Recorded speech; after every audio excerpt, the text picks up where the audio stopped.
মাত্র 2 মিনিটে আমি এই নাস্তাটা বানাই ফেলি আর বাচ্চারাও খুবই পছন্দ করে এটা।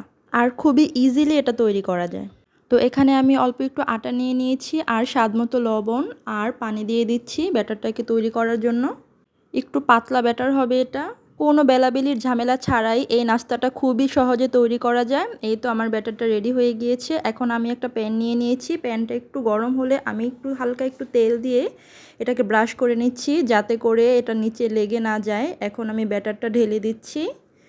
তারপরে আস্তে আস্তে ঘুরিয়ে নেব চারপাশ থেকে। এই তো আমি একটা রুটির সাইজ করে নিয়েছি। এখন এটাকে ঢেকে 1 মিনিটের মতো রাখবো।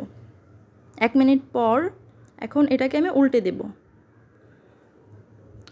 আমরা যেভাবে রুটি ভাজি সেভাবে এটা ভেজে নেব।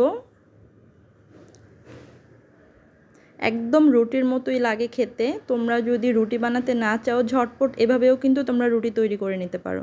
খুবই নরম আর ফুলকো রুটি হয় আর খেতেও খুব ভালো লাগে। আমার রুটিটা হয়ে গিয়েছে। এখন আমি একই প্যানে তেল দিয়ে দিব। তেলটা চারপাশ থেকে ঘুরিয়ে নেব যাতে করে সব জায়গায় লাগে। এখন আমি একটা ডিম গুলিয়ে নিয়েছিলাম নর্মাল ডিম ভাজার মতোই পেঁয়াজ আর লবণ দিয়ে।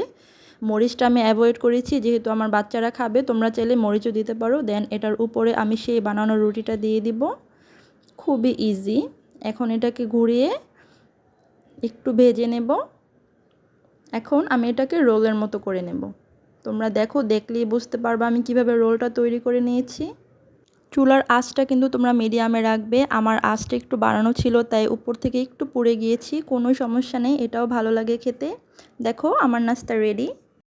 আর এই নাস্তাটা খেতেও কিন্তু ভীষণ ভালো লাগে। অনেক সময় দেখা যায় আমাদের হাতে টাইম থাকে না, নাস্তা বানাতে ভালো লাগে না, তখন ঝটপট এটা তৈরি করে নেওয়া যায়। খেতেও ভীষণ মজা। ওকে, থ্যাংক ইউ।